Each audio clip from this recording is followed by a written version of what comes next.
This video is gonna be pretty different from my usual, run around and scream in games videos. This is gonna be a theory video on Piggy, and it's interesting because I actually just wrote this video yesterday and I didn't know about this, but the Piggy's hidden ending came out exactly 1 year ago at the time of recording. So that's pretty cool. I guess this can be like an anniversary video or something. I don't know. But there will be timestamps in the description because I'm going to bring up many different points and there will be different sections of this video. And it might be a bit long and rambly, so there will be timestamps for you to skip to the different parts. So without further ado, let's get on with it.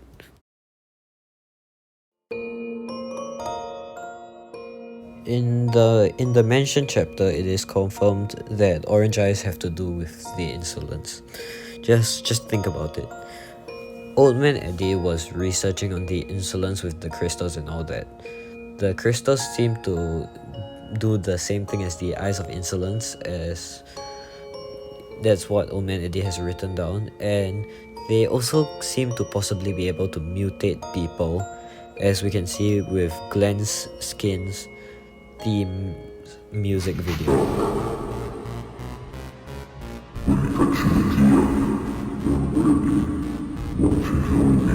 Try to resist, it's not like you have a choice. It's not that you still take my hand and choice. You get torn apart.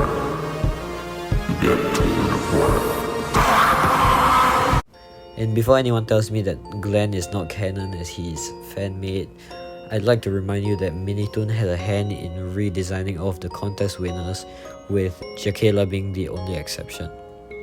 Now back to the orange eyes. Remember that in the hidden ending of Book 2, in the cutscene right before the TIO boss fight, the skins that he summons all have either orange eyes or the insolence eyes, which also happens to be orange.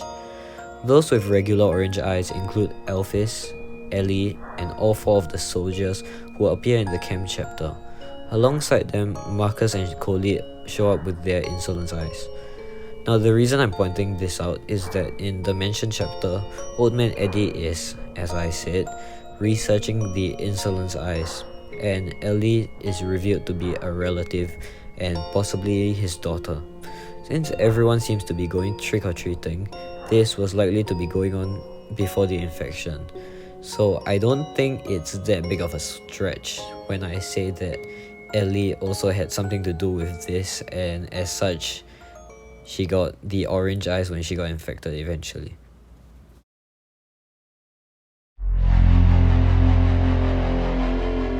So the page in the season pass of Mr. P's lab confirms that TIO convinced him to make the potion with the promise that it would, bring back his wife, I guess.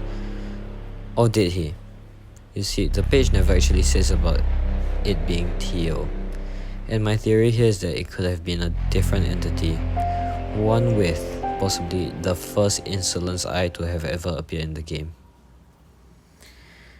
Mr. Stitchy was added to the game in the first Halloween event, along with many notes about his origin.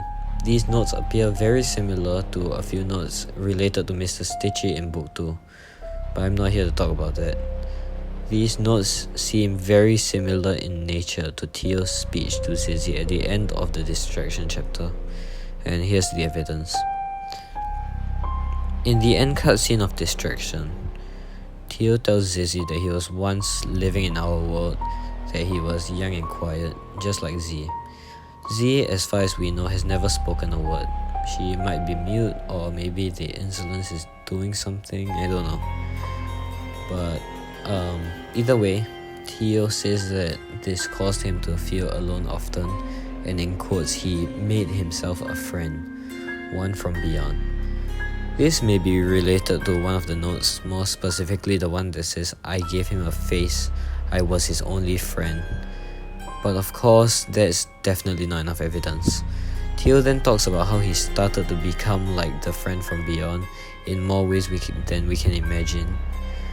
My guess is that TIO was once a human and created Mr. Stitchy and started falling ill from something. I'm not sure what it is, After he said that, he talks about how his friend wasn't too happy about that and how he made that clear to the world. This directly lines up with two of the notes that were added during the first Halloween event alongside Mr. Stitchy. The first note reads, "When he learnt of my condition, he grew sad and frustrated. He left." So after Mr. Stitchy learnt about TIO's condition, he, in TIO's words, wasn't too happy about that. And the second note reads, "Someone began to disrupt the countrysides. The description of witnesses matches his looks. I never saw him again." This is in reference to what TIO meant by he made that clear, very clear to the world. TIO's next line states, "When my time ended there, my time here began." This is probably in reference to TIO somehow transforming from a human child into the entity, the villain who torments us in Book 2. Right after that, he says, "Look at me now. I'm more than I ever once was. Isn't it surprising to see what can come of a quiet young child?" The scene after that involves TIO trying to convince Zizi to join him or something. But I'm not here to talk about that right now. I'm mainly talking about the whole TIO and Mr. Stitchy thing. I think that it could have been Mr. Stitchy who convinced Mr. P to create the infection, and TIO is trying to stop it, even though his methods are, well, stupid. I know it sounds really crazy, but hear me out.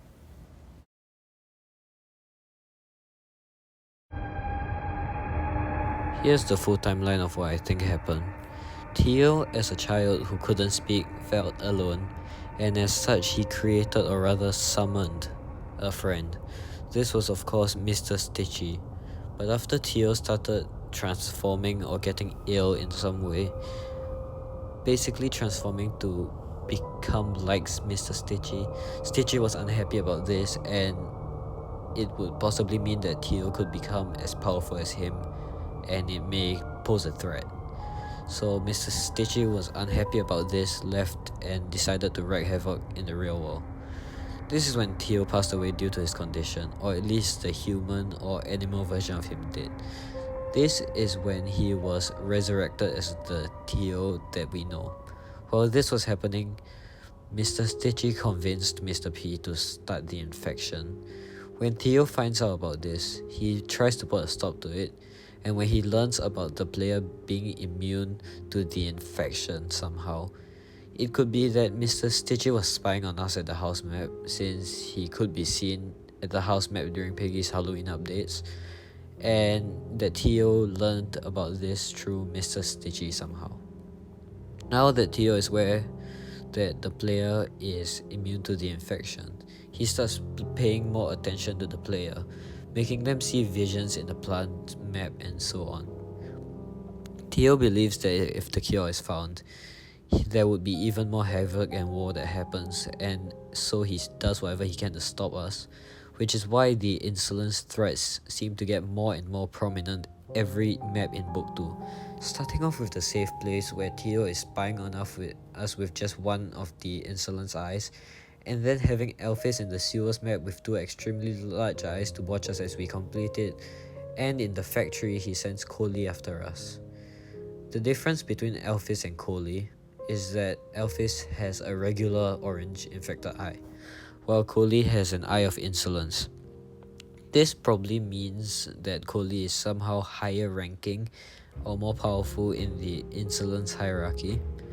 More evidence of this is that the insolence had already taken over the camp in Book 2 Chapter 11 by the time we've gotten there, meaning that he really was trying to get rid of everyone involved with the cure. Still not convinced? Alright, let's talk about Willow. Willow had intercepted a military broadcast that revealed to her the location of the cure up north. This is why all of the TSP members are trapped in the factory, where you happen to make one of the biggest choices that decides your path for the rest of the game. More on that later. Now, there are insolence eyes located near where each of the TSP members are trapped, showing that TIO definitely had something to do with it. He does this as an effort to sabotage Willow's possible plan to go up north and find the cure. Let's talk about the factory.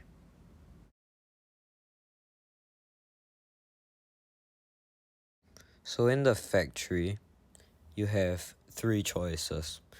One, you can choose to not save any of the TSP members, which technically isn't a canon ending as the player dies, and you default to the normal ending.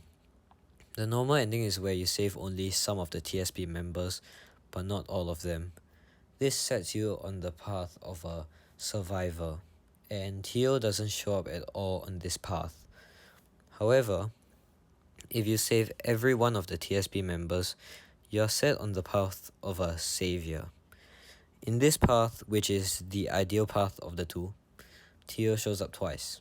Once in chapter 10, the temples end cutscene, and at the very end of book 2 if you get either the Tigris Savior ending or the hidden ending. We'll use the hidden ending as the canon in this video as it's the best ending and the one that feels the most like a full close to book 2. TIO shows up to speak to the player, and one of his final lines in the cutscene is, "If you continue to follow this path, you'll live to regret it." My guess is that the path he's speaking of directly points at the path you're on, which would be the savior path, which is decided by saving all of the TSP members, the ones that he trapped in the factory. In fact, when you save the TSP members, their dialogue even hints at someone sabotaging all of them. At the time of the release of the factory map, we all thought it was Tigris as he seemed like the most likely suspect, but now he knows. It wasn't Tigris, it was TIO. At this point, he's getting annoyed at us, messing up his plan to stop anyone from reaching the cure. Even Pony himself said this in the end cutscene of Temple. Because of this, TIO is now speaking to the player as a last-ditch effort to get us to stop, as our group of survivors is getting so incredibly close to the cure. Finally, when we get the cure and are about to pass it to Sergeant Monroe, TIO brings in all of the insolence infectors that he controls as his final stand to stop us from getting the cure to the public. If we do win in the end, it means that we stop TIO in his tracks and give the cure to the military. That isn't the end though. Here's my theory on why giving the cure to the military may be the worst mistake we have made in the entire game. You know the Fergus skin? The I don't know, I think he's a hippo or something. The one that was added during the fan build skin contest, yeah, that one. Since that skin was involved in a bit of controversy due to the skin's torso apparently being stolen, I saw this tweet a while back. The skin was being redesigned with the help of Minitoon, who might have snuck in a bit of lore with the skins. I saw this tweet a while back, and it makes a lot of sense to me. Take a look at it yourself. As you can see, there is the badge on Fergus' hat looks a lot strikingly like the Capitol logo, and that means that he seems to be working for the Capitol. If you don't know what the Capitol is, Minitoon created a secret Twitter account for Intercity, and the Capitol seems to be the government of Lucella in that game. The government that maybe comes together after the infection becomes more under control as we see the survivors fighting back in Intercity. Assuming that the hidden ending is canon and guessing that Mr Stitchy is still out there and somewhat under control since we see more insolence eyes appear in Intercity, with TIO gone due to the player getting rid of him in the hidden ending, Mr Stitchy may very well be secretly taking control of the Capitol since Fergus has an insolence eye, and don't forget that the insolence infectors aren't actually infected. Silzus literally speaks. Listen to his theme. By my truth, I'm letting no one stay. All must be slain. Pledge for mercy. Run far away with anxiety. My dark influences shall rise again in a hideous way. No one shall stay away. Yeah, Silzus literally speaks in his theme, and it is confirmed by both tenuously and Minitoon that he is a part of the insolence, so they can speak. So Mr. Stitchy may be secretly taking control over the capital and slowly but surely taking over Lucella and possibly the whole world. And that may be the plot of Intercity.